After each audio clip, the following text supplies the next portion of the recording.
Okay.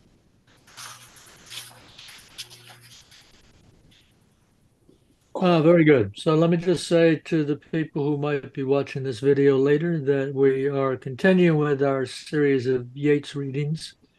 And today we're going to be reading the Adoration of the Magi. We started these readings because in Stephen Hero, there's some mention of these works. So that's why we got onto this project. And with that, we have our chat list ready, and I'll begin. Okay. Oh, you know what? Let me get a. Can you hear me okay? Yeah. Okay. Uh-oh. What do I do? Hold on. Perhaps someone else should go. I lost my place. Shall I start? Yes, why don't you go ahead and start? Okay. The Adoration of the Magi. I was sitting reading late into the night, a little after my last meeting with Ahern, when I heard a light knocking on my front door. I found upon the doorstep three very old men with stout sticks in their hands, who said they had been told I should be up and about, and that they were to tell me important things. I brought them into my study, and when the peacock curtains had closed behind us, I set their chairs for them close to the fire, for I saw that the frost was on one of their greatcoats of frieze and upon the long beards that flowed almost to their waists. They took off their greatcoats and leaned over the fire, warming their hands, and I saw that their clothes had much of the country of our time, but a little also, as it seemed to me, of the town life of a more courtly time. When they had warmed themselves, and they warmed themselves, I thought, less because of the cold of the night than because of the pleasure of a pleasure in warmth for the sake of warmth. They turned towards me so that the light of the lamp fell full upon their weather-beaten faces and told the story I am about to tell. Next, please. Now one talked and now another, and they often interrupted one another with a desire like that of peasants, which they tell a story to leave no detail untold. When they had finished, they made me take notes of whatever conversation they had quoted, so that I might have the exact words, and got up to go. And when I asked them where they were going, and what they were doing, and by what names I should call them, they would tell me nothing except that they had been commanded to travel over Ireland continually and upon foot and at night, that they might live close to the stones and the trees, and at the hours when the immortals are awake.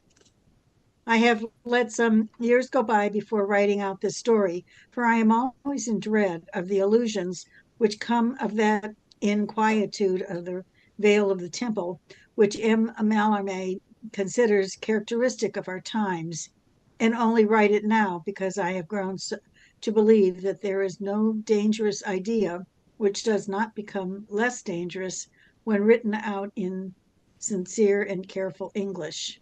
Next.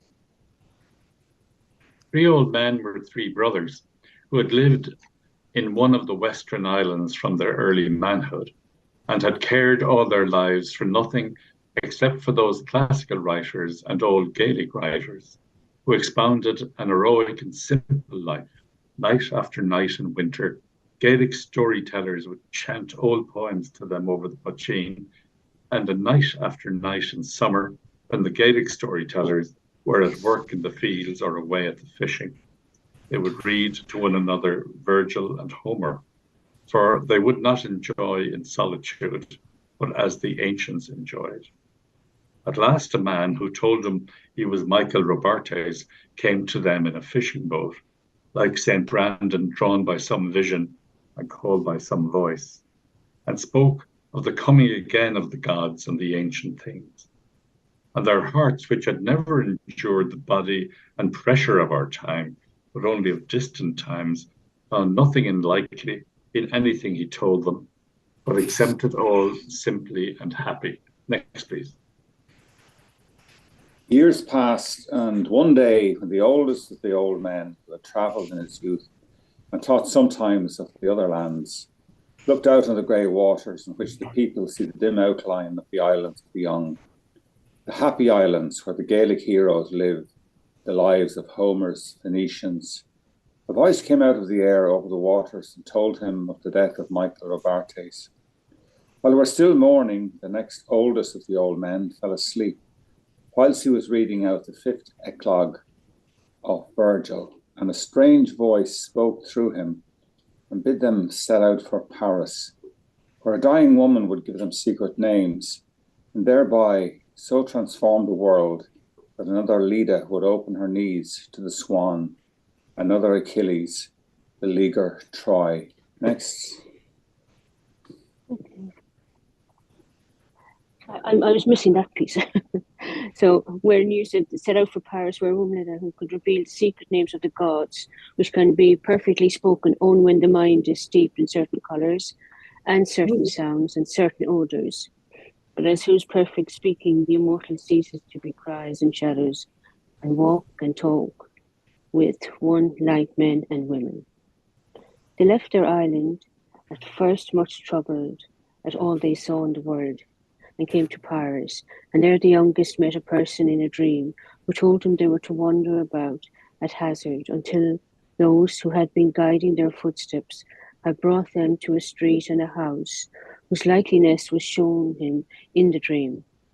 They wandered hither and thither for many days, but one morning they came into some narrow and shabby streets on the south of the Seine, where women with pale faces and untidy hair looked at them out of the windows. And just as they were about to turn back, because wisdom could not have alighted in so foolish a neighbourhood, they came to the street and the house of the dream. The oldest of the old men, who still remembered some of the modern languages he had known in his youth, went up to the door and knocked.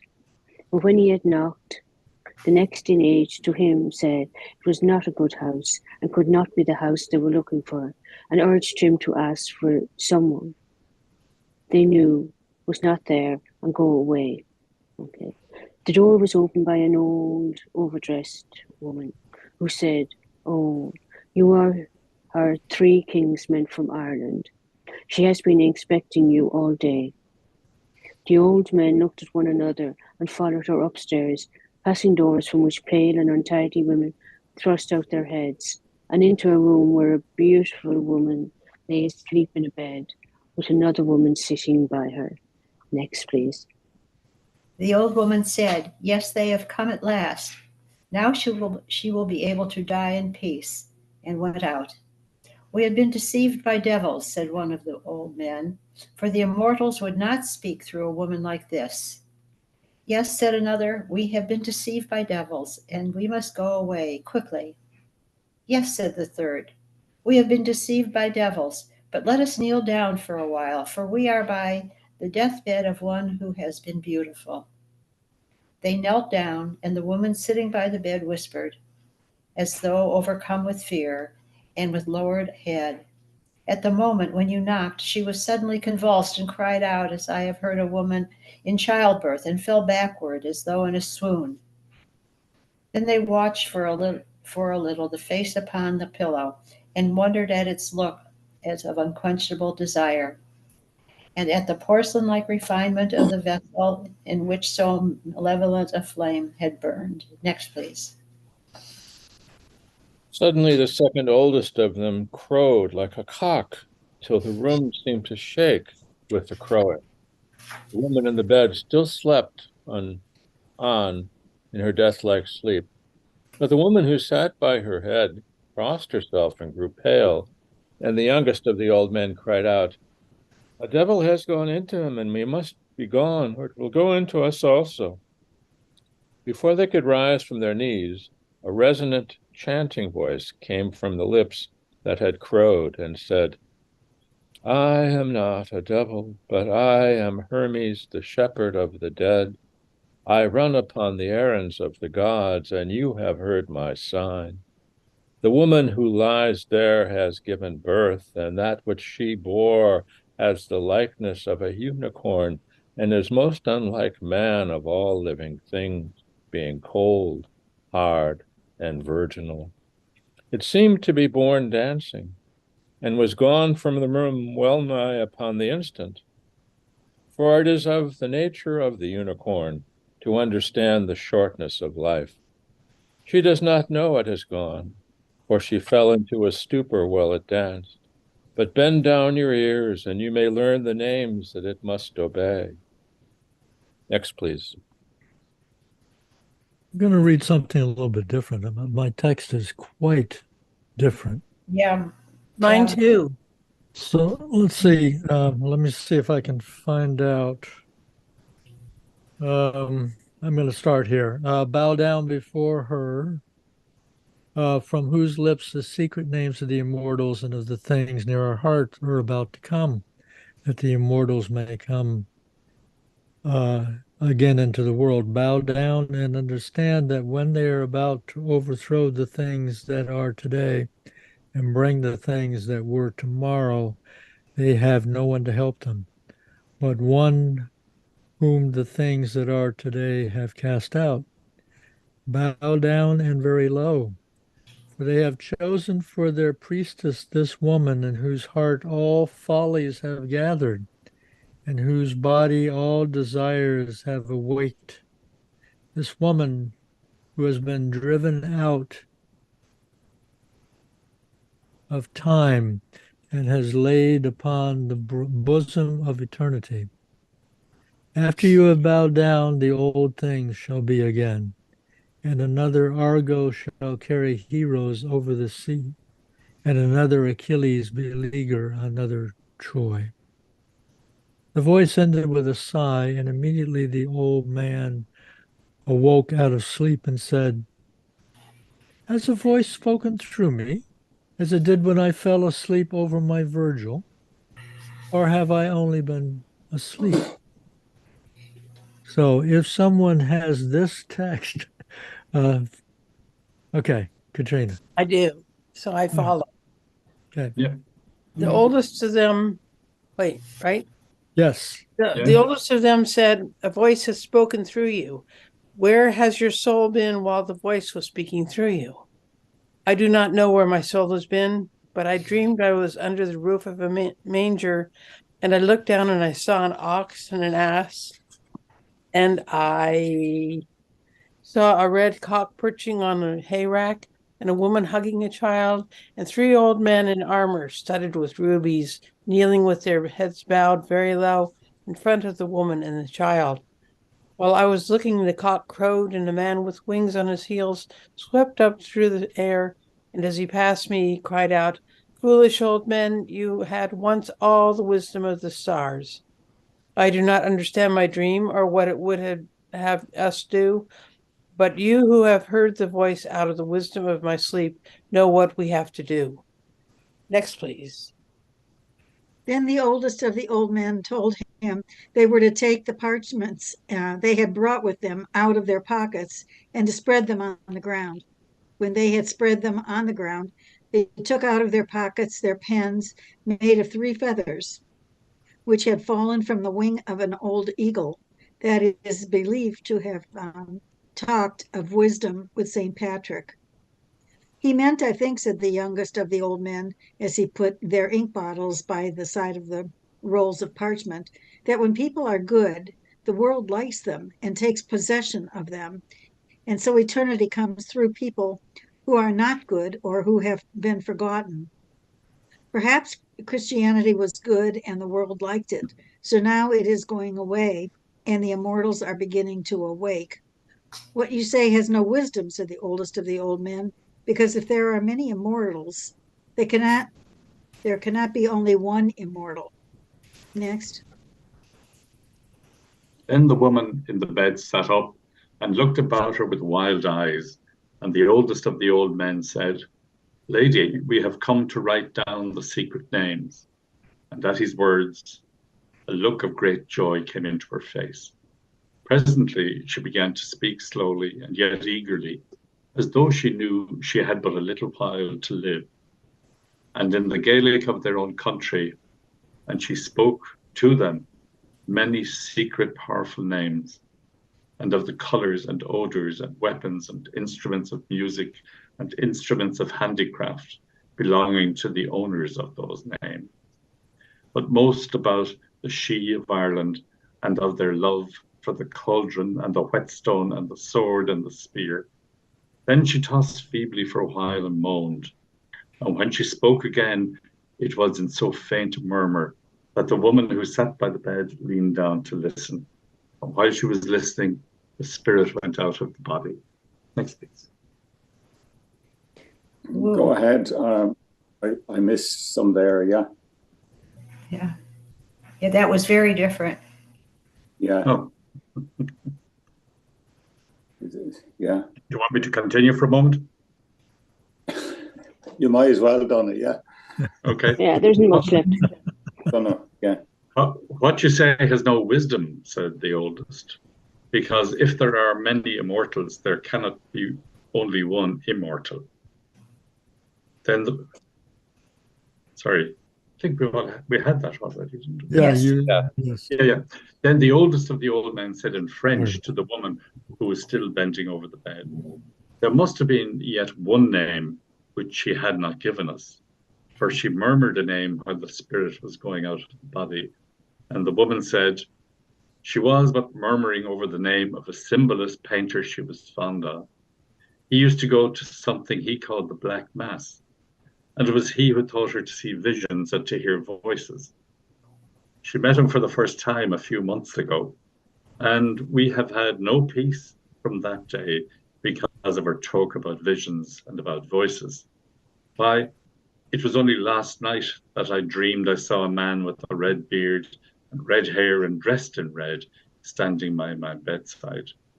He held a rose in one hand and tore it in pieces with the other, and petals drifted about the room and became beautiful people who began to dance slowly. When I woke up, I was all in a heat with terror. Have you picked me up yet? No. No. This is all. Just to let you know, I have all of that in my version. Okay. Well, you want to pick it up from there, Duncan? Go ahead, Duncan, yeah. Okay. Or Well, Bill. let's see. Joan, what about you? Do you have? No, I don't have this. Mm-mm. Okay, so Ann Doyle, we're what gonna about have you? to read what we have sometime. Yeah, we are. Okay. Yeah. Okay. So let's follow through this one and then try to go back and pick up the thread. So Ann Doyle, do you have the version that Yeah. I was reading? Okay, why don't you go ahead and read that? This is all the old men told me, and when I think of their speech and of their silence, of their coming and of their going, I am most persuaded that had I gone out of the house after they had gone out of it, I should have found no footsteps on the snow. They may, for all I, or any man can say, have been themselves immortals. Immortal demons come to put an untrue story into my mind for some purpose I do not understand. Whatever they were, I have turned into a pathway which will lead me from them and from the order they claim in roads. I no longer live an elaborate and haughty life, but seek to lose myself among the prayers and the sorrows of the multitude.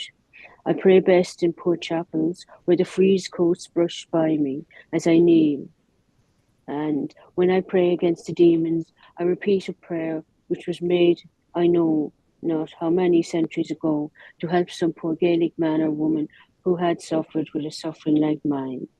I'm going to crucify this now. Shocked body of free shocked, queer mura, free na mock, queer brigade, free na brat, queer dia free yard.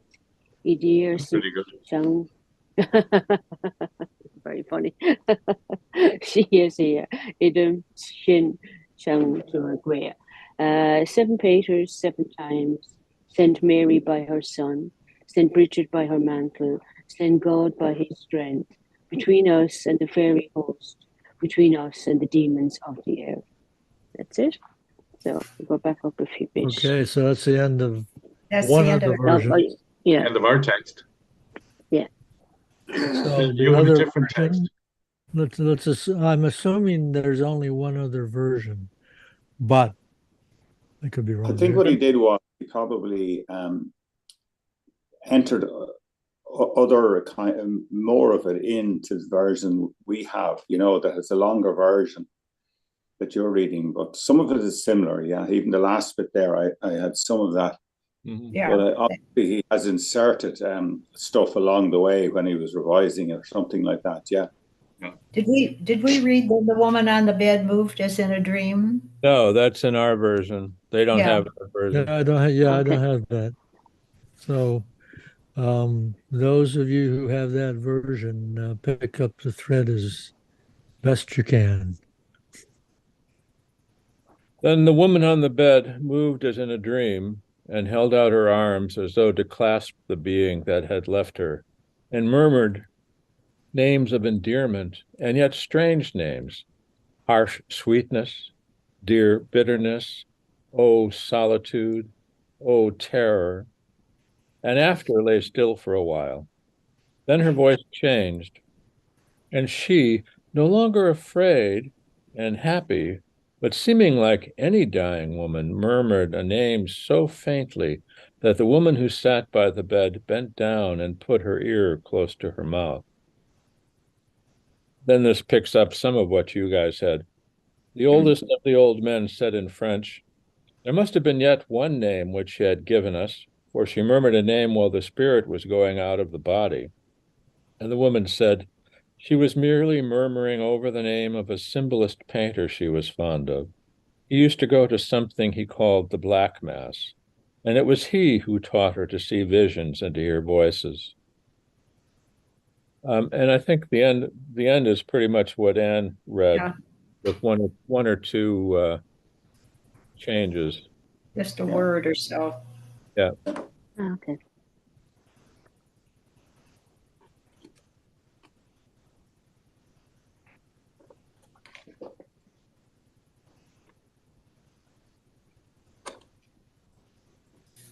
That's it.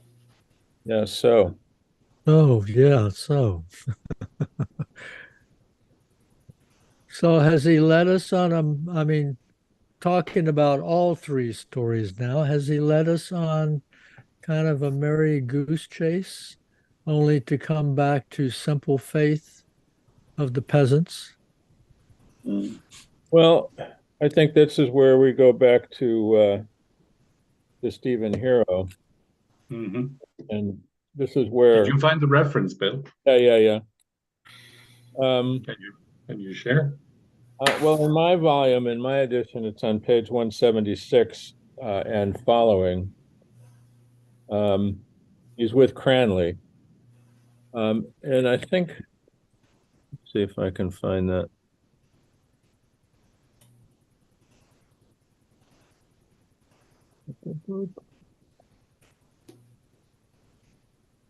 Yeah, it's in chapter 23 towards the end. Hmm.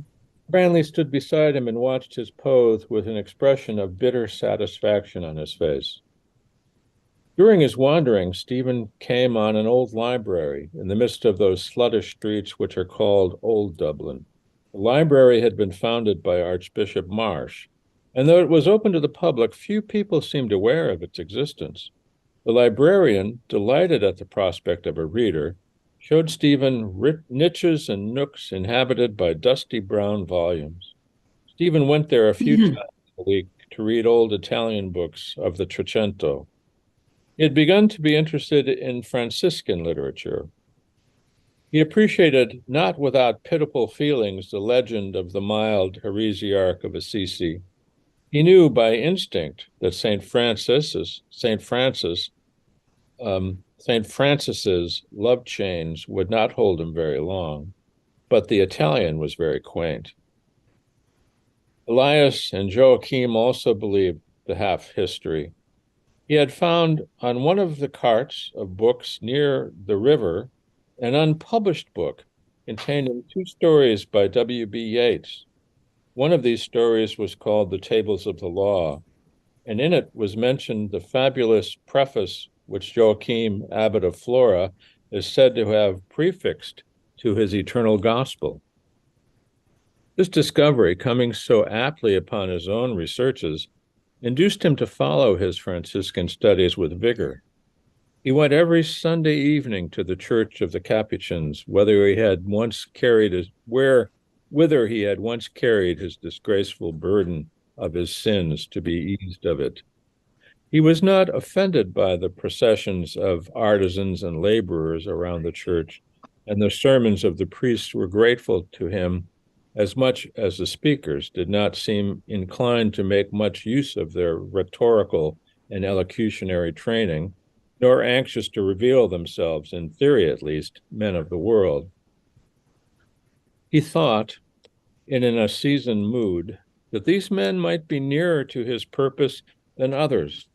And one evening, while talking with a Capuchin, he had over and over to restrain an impulse which urged him to take the priest by the arm, lead him up and down the chapel yard, and deliver himself boldly of the whole story of the tables of the law, every word of which he remembered.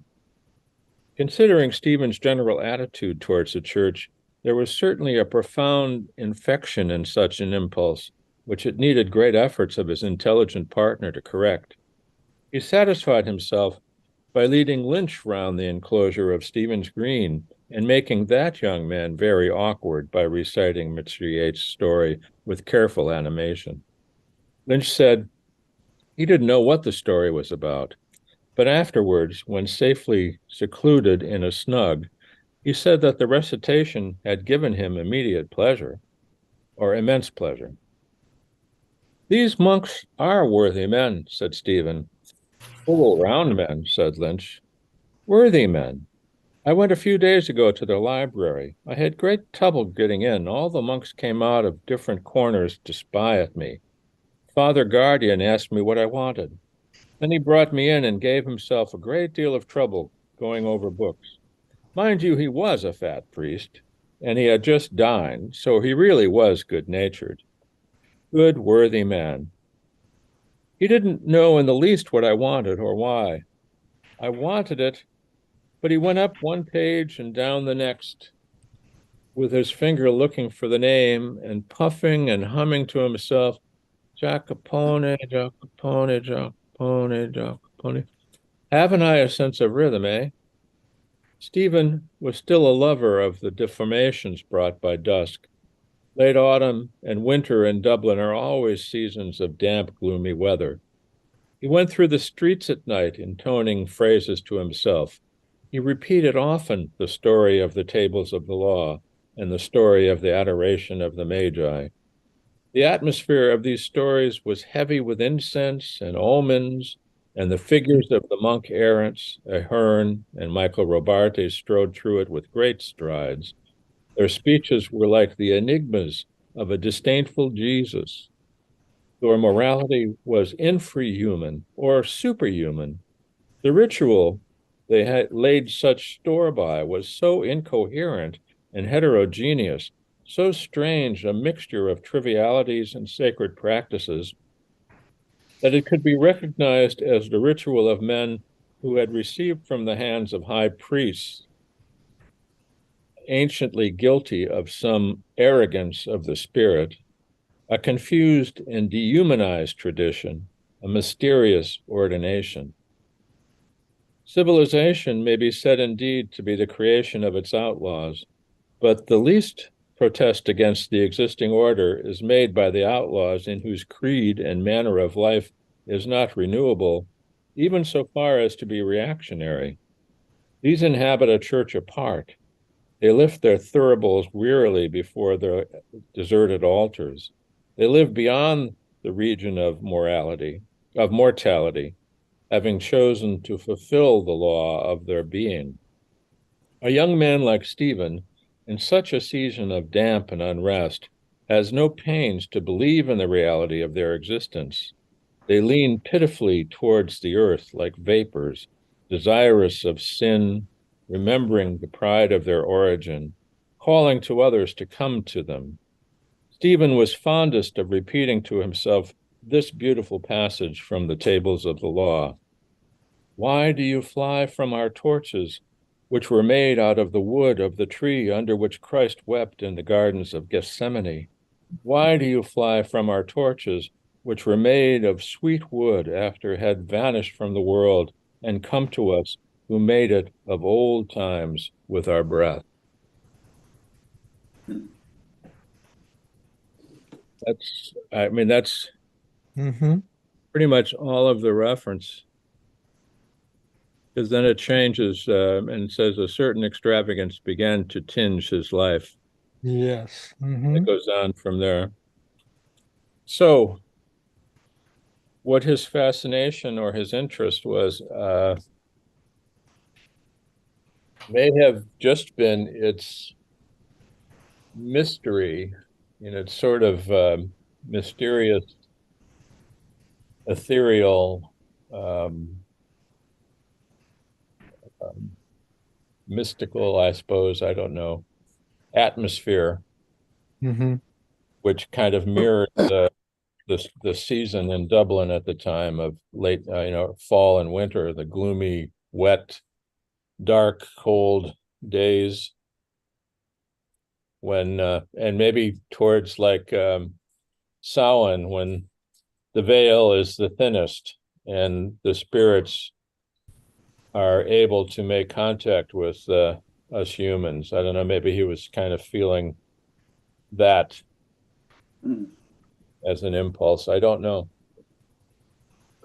Yeah. The reference at the start of that reading, Bill, refers to Marsh's library. Yes, right.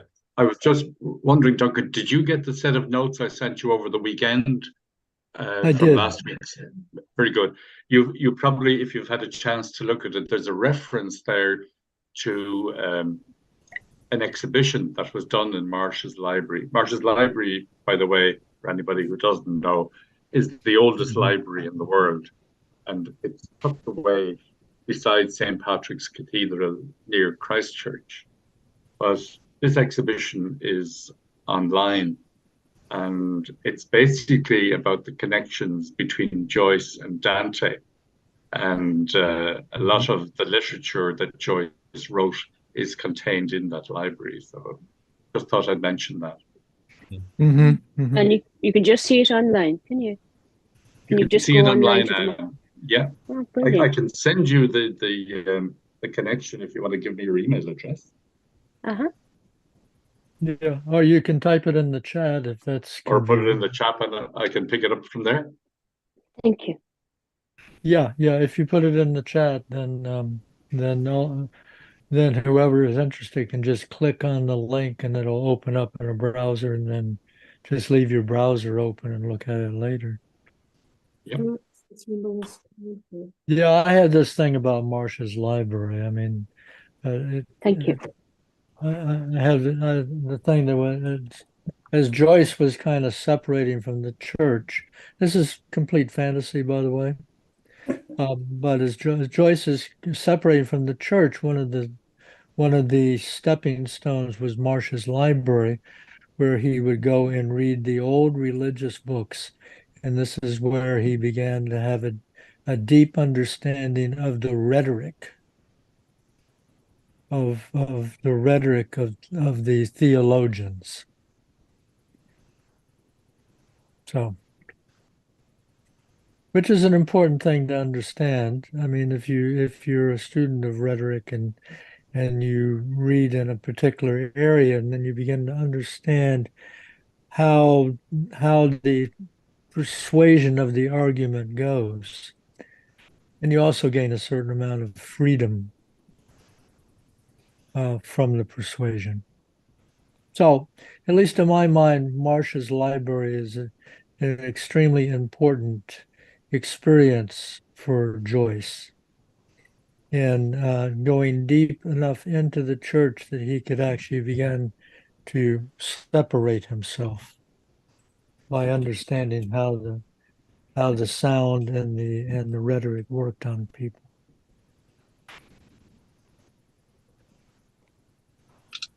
Yeah, he mentions that particular story, the Adoration of the Magi, in his little article, The Day of the Rabblement, that he wrote in 1901.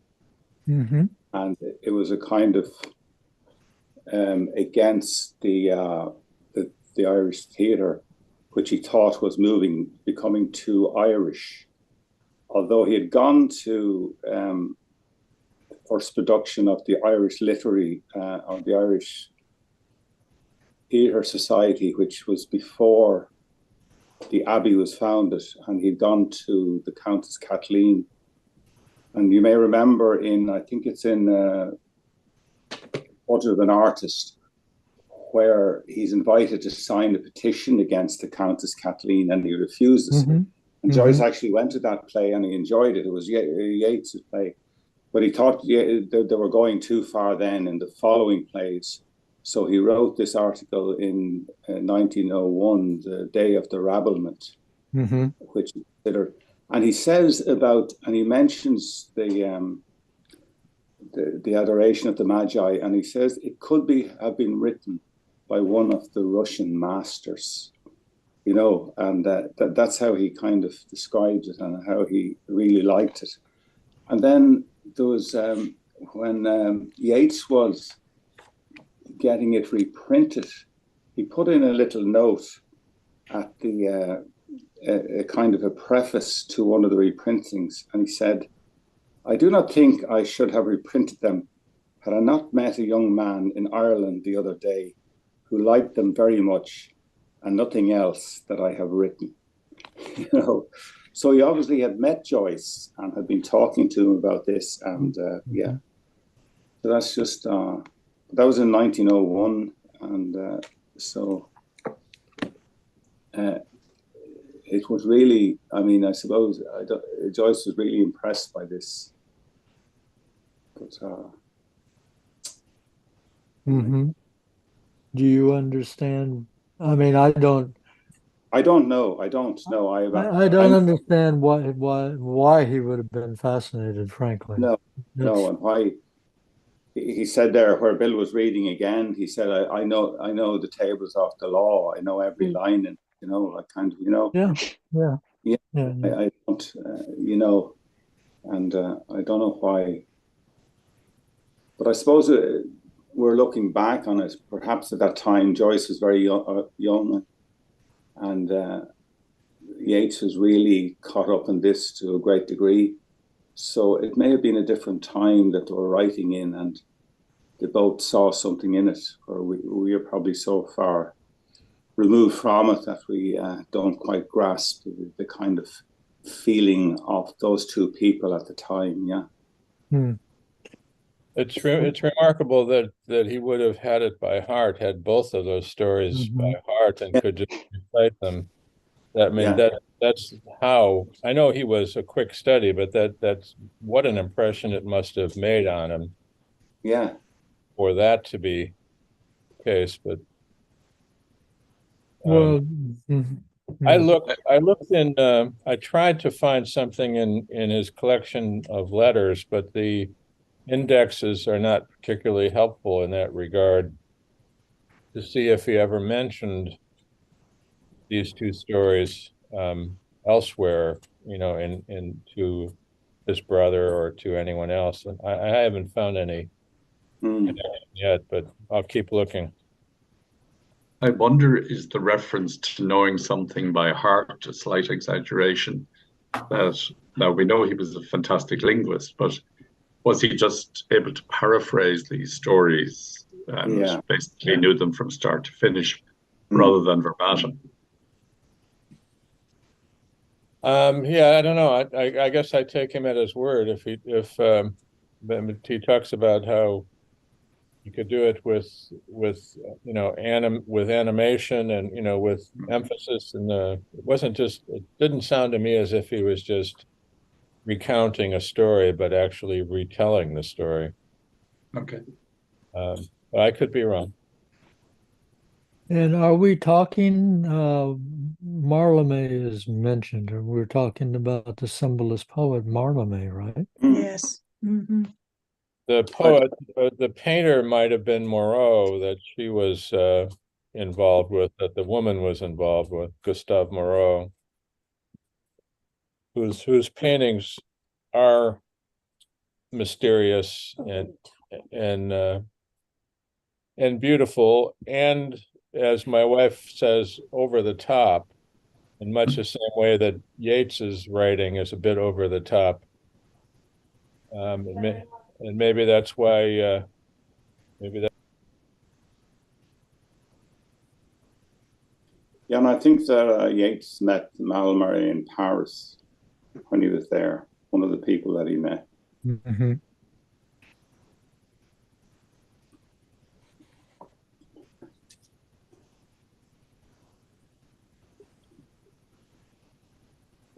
I still find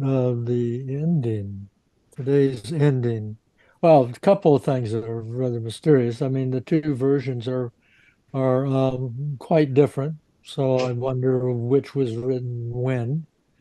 And then the other part was once again, we had, this was a series, right? Our last 3 weeks we've been reading in this series. And then we end up with the main character, who's not stated who the main character is really, giving up all that stuff and, going back to a simple peasant religion. At least that's my interpretation of it.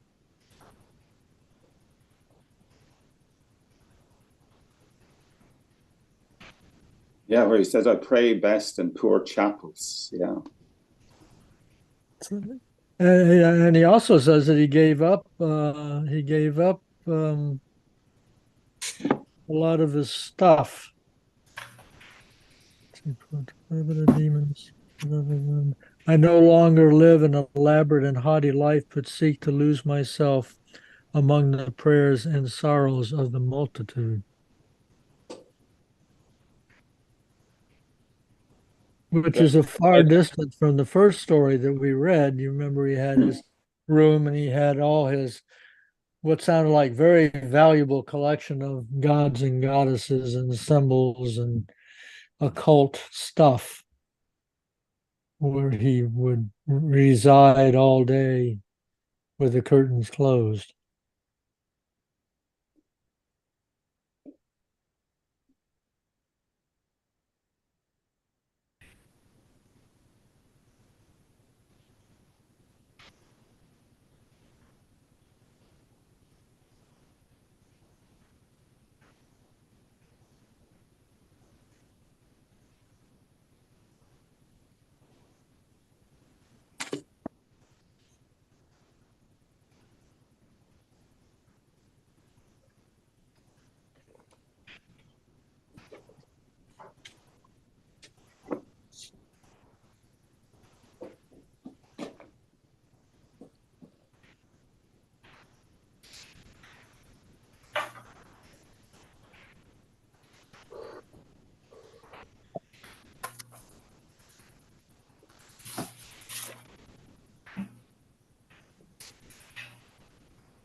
But as I read that towards the end there, I mean, I'm going to reread what I have here again.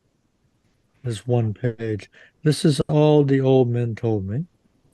And when I think of their speech and of their silence, of their coming, of their going, I'm almost persuaded that had I gone out of the house after they had gone out of it, I should have found no footsteps on the snow. They may, for all I or any man can say, have been themselves immortals, immortal demons, come to put an untrue story in my mind for some purpose I do not understand. Whatever they were, I've turned into a pathway which will lead me from them and from the order of the alchemical rose. I no longer live an elaborate and haughty life, but seek to lose myself among the prayers and sorrows of the multitude. And I'll stop there. Mm. So this is like a major freak out. Yeah, he says he put an untrue story. Yeah, that word untrue story into my mind. Yeah. So yeah. I'm thinking of the time frame of this, with the looking for Christianity amongst the ancients. In Ireland, wasn't the rise of Christianity and the monks transcribing the Gospels? Wasn't that like 700 on and above? Or even earlier. Even earlier. Even earlier. But also, I mean, Ireland was sort of known for having been, because it was so isolated, they seem to be the repository of a lot of literature and biblical teachings that had been lost on the continent during various wars and famines and. Well, it's said that they brought it back to the continent. Yeah. It was lost on the continent, and the Irish returned it. Right. And speaking of things online, I just saw something in the papers at the weekend that Trinity College have now digitized some 60 scripts, that go back to those times, biblical extracts, letters, teaching materials.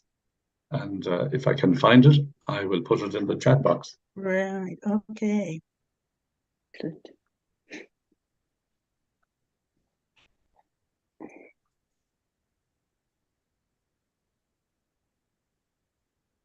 So Stephen Hero, he says that Joyce or Stephen found an unpublished booklet of these two stories in a book cart somewhere in Dublin. But just these two stories, not with the Rosa Alchemica story, just the tables and the adoration.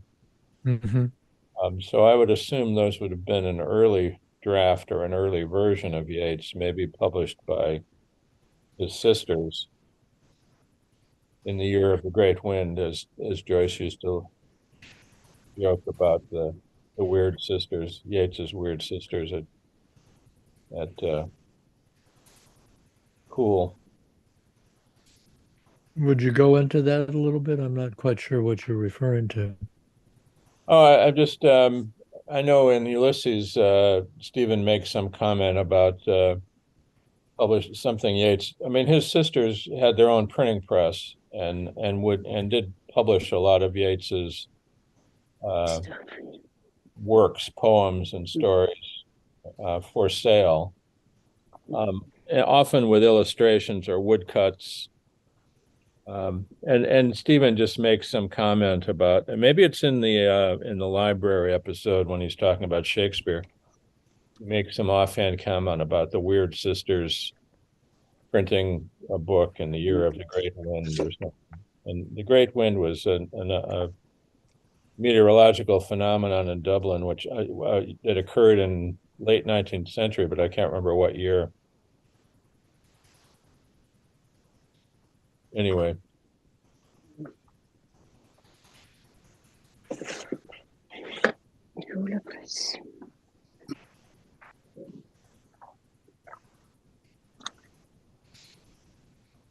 I think,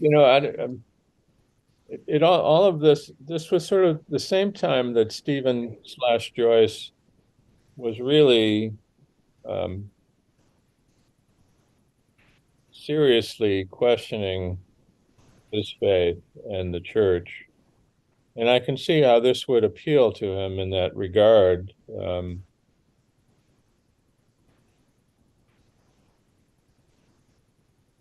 But what it exactly meant to him, I have no clue. I'm as clueless as the rest of you, as everybody. I was just looking at the book I have here, and where it was published, Mythologies,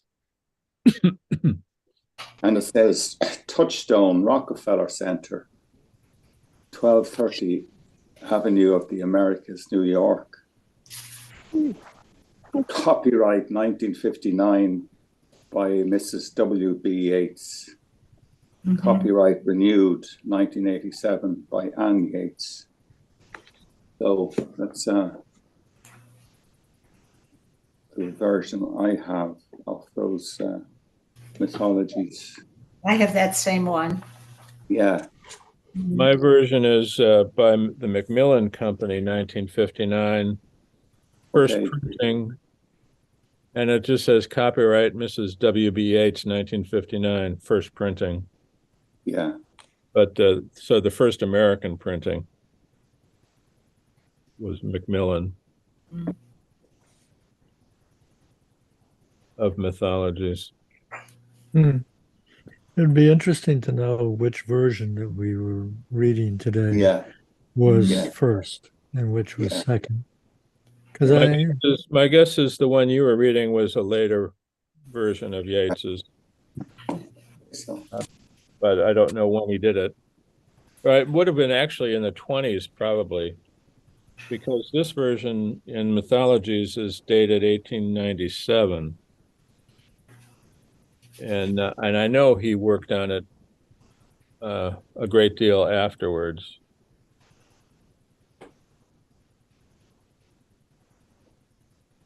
But you have it from Gutenberg or from some other source?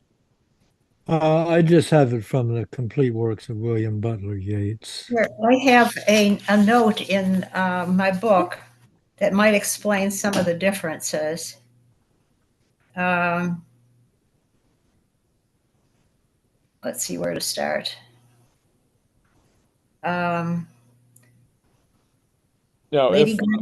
Lady Gregory made a hand play upon the tables of the law and the adoration of the Magi were intended to be part of the secret rose, but the publisher, A.H. Bullen, took a distaste to them and asked me to leave them out. And then after the book was published, like them, and put them into a little volume by themselves. In these, as in most of the other stories, I have left out or rewritten a passage here and there, and that's signed by Yeats. Oh, yeah. So I had rewritten. Yeah. Mm. the person who I wish was still with us is Bart Friedman, Dee Dee's husband. He was a Yeats scholar, and he would have known everything there is Mhm. about all of us. He would have, and I think Dee Dee still has some of his books with his notes in them, so she may She know. does. She may be able to find some references that might be of use to us or illuminate some of this anyway. Mm. I'll ask her next time I see her. so let me just confirm to be sure. So the actual ending of the story, the last page, so to speak, are these more or less the same in both versions we were working on today? I think so. Yeah. Yeah, virtually the same. Maybe a word, maybe one or two words altered, but Okay. Okay. largely the same. Okay. So I wonder, of course, no way for me to find out, but I wonder assuming these three were together, and I think they were together at some time, since right at the end of Adoration of the Magi, he has this thing, whatever I have turned into a pathway which will lead me from them and from the order of the alchemical rose, which would imply that actually we're not so far off that the Rose. alchemical rose is Yeah. connected to the tables of the law and adoration of the Magi. And I wonder this is a fruitless question, probably, what Yeats's purpose was here. Yeah, that's what I'm just wondering too, Duncan. To me, it's like a search for a spirituality, and like the search with the rose, the alchemical stuff. Wasn't it an attempt to transmute one form of life to a superior form of life with all the little instruments he had to burn things and whatever? And now he's In this one, he's looking at a primitive Christian approach. Yeah, very simple. Yeah, I mean, the alchemical rose and all that. I mean, that's, shall we say, highfalutin stuff from the simple Christian point of view. Um, and it seems that in all three of the stories, it's like he starts off with just himself, and he has known Michael Robartes, but has not seen Michael Robartes For in many 20 years. years, yeah. And he's in his apartment with the curtains closed and all of his accoutrements. Mm-hmm. You know, the incense burners and the gods and goddesses and his books of magic, occultism, and all that. And then One, even sorry, go sorry, ahead. Duncan. Yeah. No, I was just going to make a point there. One of the things that strikes me about the adoration story is, and again, it comes from Anne's point earlier about early Christian writings, that when the Catholic Church, Christianity, began to take over in Ireland, that it basically subsumed feast days like Samhain into the new religion. Mm-hmm. And I wonder, is Yeats doing something similar here, that he's talking about old Gaelic traditions, but he's also talking about the adoration story, and, if you like, placing one story on top of the other to give it a more modern impact, whereas he would be equally impressed with the old story, if that makes sense. Yeah, I'm Am I trying losing to it? grasp what you're saying here. I think what I'm trying to say is that there are two traditions at play in this story, Mm-hmm. and that the Christian tradition would have subsumed the old Celtic traditions into itself. It took over its feast days, for example, to make it easier for people to buy Oh, into okay, Christianity. right. And here we Basically, have these what I three call the wise men. Jesuit approach. Yeah, you have these three wise men heading off to Paris to meet this lady. The equivalent is the three wise men from the Adoration story. And even though they're coming, if you like, from a traditional Gaelic background, this is the story of Jesus in Yeah. the manger, as in Christianity. That's what I'm trying to get at. But the woman's Mhm. giving birth to an idea, or to a unicorn. I don't know. It's weird. It's interesting. It's interesting the way the Rosa Alchemica story ends with the simple Catholic peasant in the West rising up against these mystic heretics, as they saw them, and chasing them out. And then we have these three old men from the West who are themselves, I think, and this is where the author says he turns against them. He turns against these three men and the whole alchemical rose thing. These three men from the west of Ireland seem to be a reincarnation, or a reintroduction of the more ancient Irish religious practices, with all of their mystery and mysticism and the like. And so the author then takes comfort in just being in a simple church with simple people, um, doing simple things, and not thinking about all of these other ancient things. Isn't the number three interesting? Again, while I'm on a roll here, I'm just wondering about Tír na nÓg and Swan, and these people being turned into swans for 300 by 300 by 300 years, and then once they touch the mainland, they turn into old people and disintegrate immediately. But maybe that's stretching it a bit far. Well, I mean, he mentions the happy island, Tirnanog. He doesn't call it Tirnanog, but he refers to it, the island of the blessed. And wasn't there a reference to Leda in the piece that you Yes, there read? was.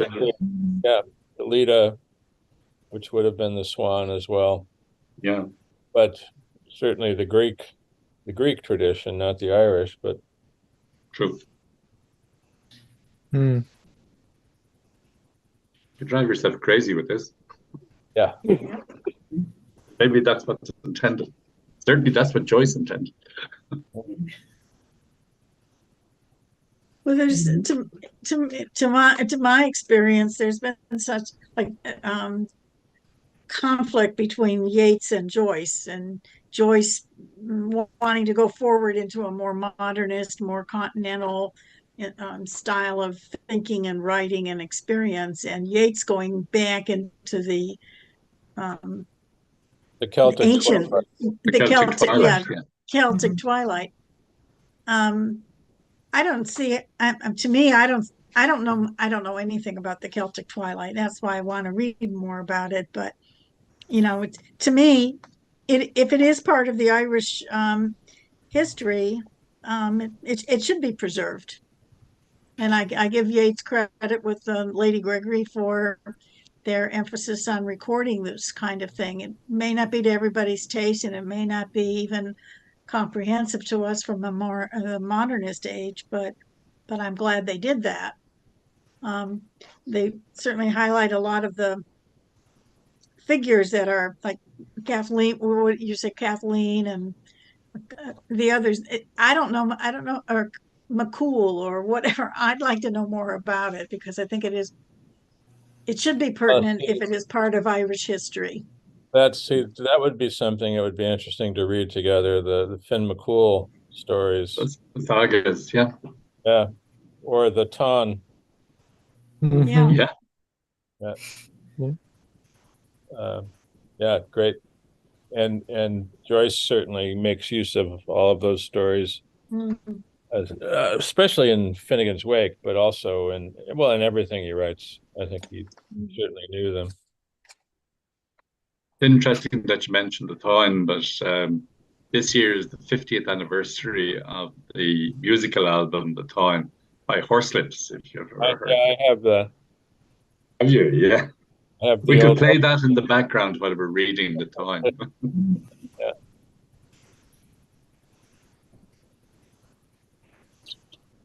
But it's amazing how popular that still is. There's a thing here every year called the Dublin Festival of History. Mm. And one of the sessions included two of the members of Horselips talking about the recording of The Time and Oh playing wow. out and so on. It was the start, if you like, of Irish progressive rock, I suppose, for the want of a better term. Yeah. Hmm. Now I'm drifting far away from Yeats.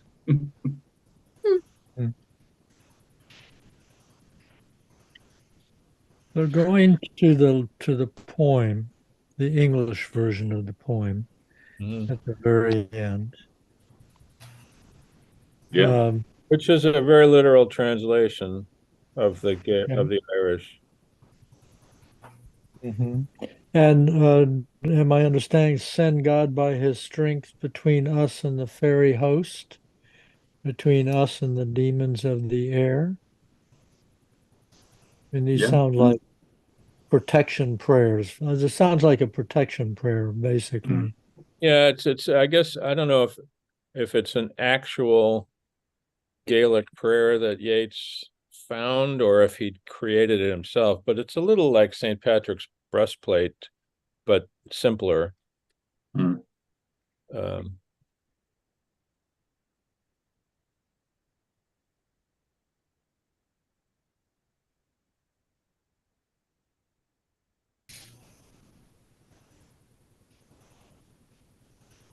It's certainly a very literal translation into yeah, English. it's almost word for word. Mm. And in fact, in the same order too. I mean, Foshacht 7 times. I mean, obviously the adjective follows the noun in Irish, but apart from that, and it's interesting, Fuinamac, the son, instead of saying Yesu or Yosa in Irish, Yosa maybe, he just says Namak, the son. And brat, I'm not sure if that's an actual Irish word or not. It probably is, but I don't remember it. Brat, as it's pronounced, is a flag. Yeah. Would be a more literal translation. But mantle is perfectly. Mantle. Yeah, mantle. There is something about St. Vicky having mantles. Yeah, it would be her emblem, let's say. Instead of a flag, an emblem might be the better translation. Yeah. Because her mantle, Bridget's mantle, is sort of one of her distinguishing features. Yeah.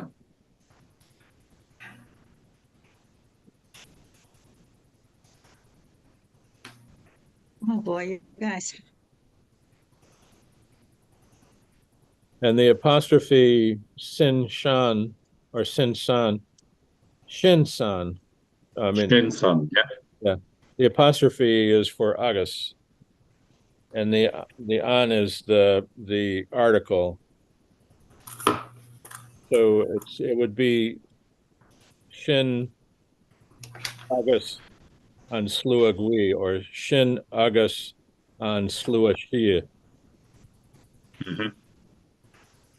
But it's just been contracted there.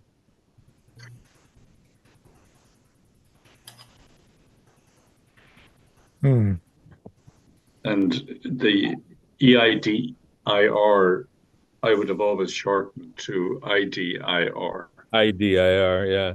Yeah, either between. Yeah, between. I think in the this was probably printed before in the 50s when the Irish was simplified or modernized, and a lot of Romanized. A lot of the spellings. Well, even I mean, it used to be in the uncial script in the old script, but even when they were printing them in Roman characters, they spelled things differently, and I think they were simplified in I can't remember what year in the 50s. Yes, it's when we got the what's called an Caidan Ifigul, the official language, if you like. Right. But a lot of us who would have gone to school in the late 50s would have learned to write with the old script before we learned what's called the Cloro Vonach, the Roman script. Yeah. If this is boring, everybody just say so. No. The old script. My cousins have told me about going to school and having to speak the Gaelic and take exams in the Gaelic, and it was a requirement up to recently. Yeah, where you had to take Irish to get your exams, and if you didn't pass, you failed the whole exam, not just Irish. What were you going to say, Bill? I was just going to say the old script is so much more beautiful than Roman script. And I had some copybooks where we had to just, it's almost the same way we learned to write in grade school. Did the same thing with the old Irish script, writing each letter of the alphabet over and over and over again. With the different lines on the page to guide you. Yeah.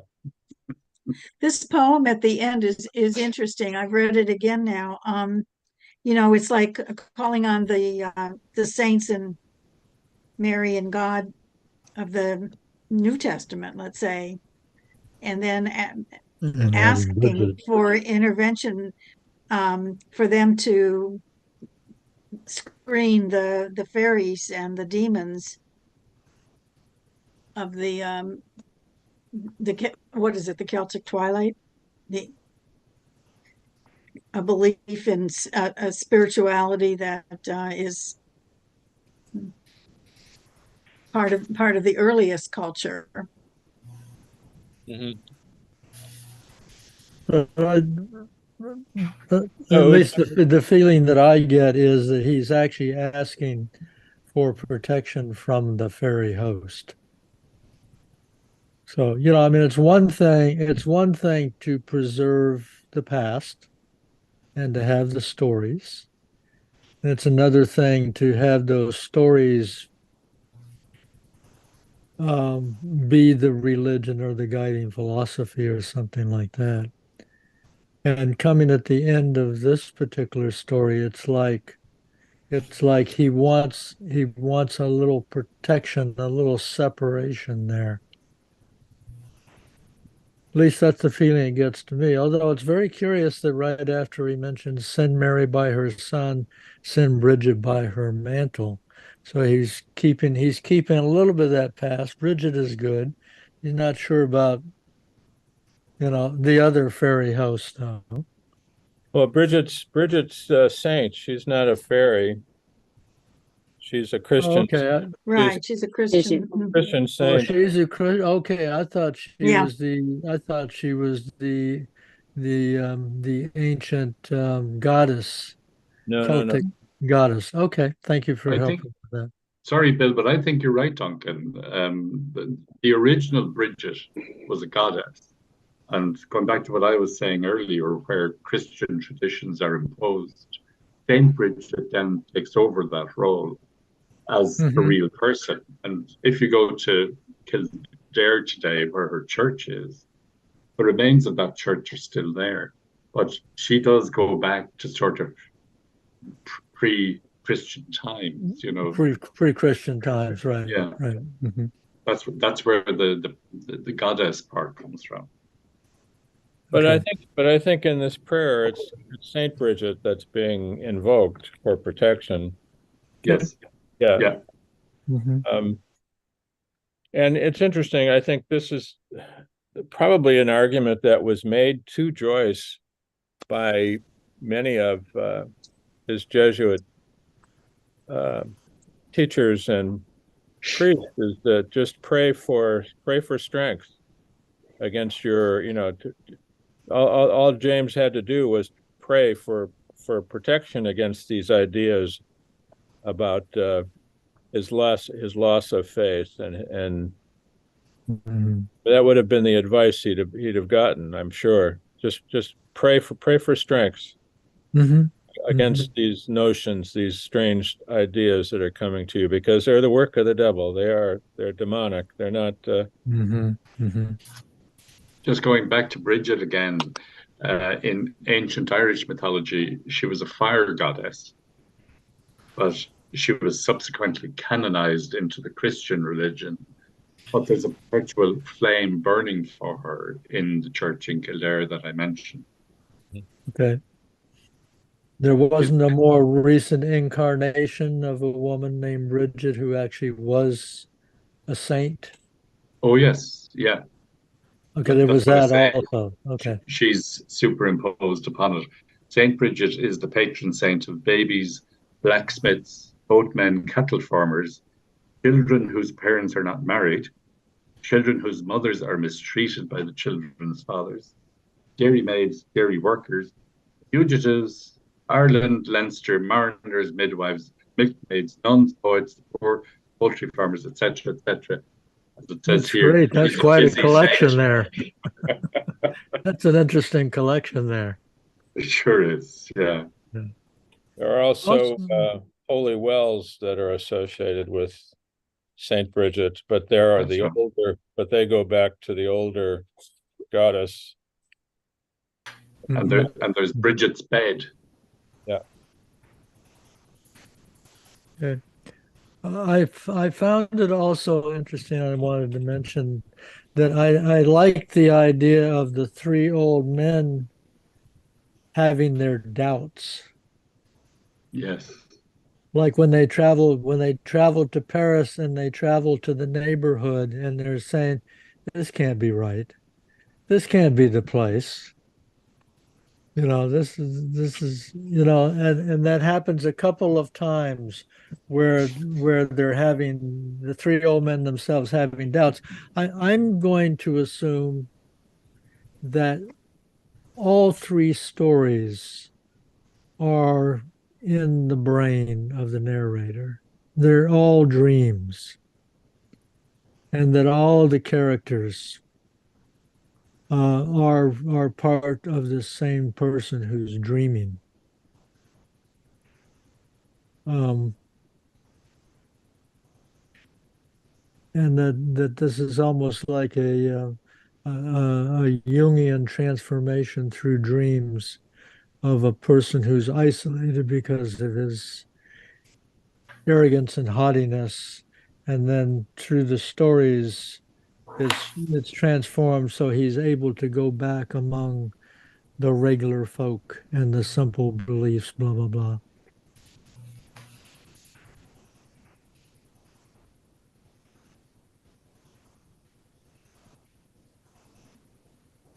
It's as good as any. I'm not sure I would agree with you, but I can see where you're coming from there. Mm-hmm. I was just looking through my copy of Deneen is written in the old Oh, unsealed. lovely. Yeah. So all of the Irish is in the old font, and then the English translations in Roman characters. What is that weighty tome you have in your hand? It's Father Deneen, who's mentioned in Ulysses in the library chapter. Father Deneen is, I think, comes to visit while Stephen's talking and comes to the door. He was uh, a great one for the Gaelic, and he created a Gaelic dictionary. Mm-hmm. Maybe probably the earliest, maybe not the earliest, but one of them. And is that the dictionary in your hand? Yeah. Hmm. Yeah. Lots of Irish words, obviously. Yeah. Ochlor Gaelga agus Béla. I like your blast spell. That's very nice. Uh, I used to spend much more time on the Irish than I do these days. I should go back and read it again. And Tá sé go flúirseach agat.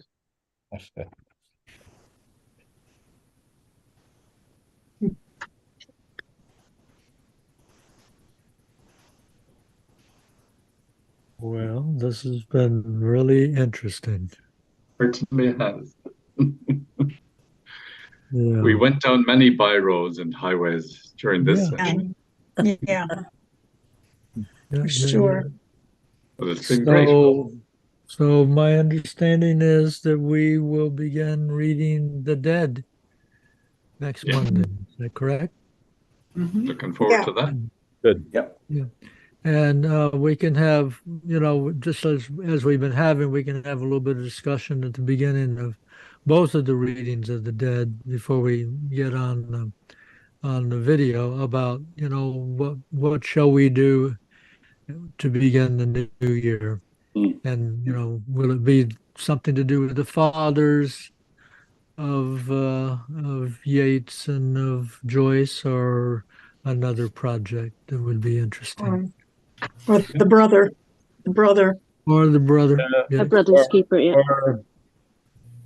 Or Finn McCool or the Toy. Finn McCool, the ten. Okay. Well, bring it all, because we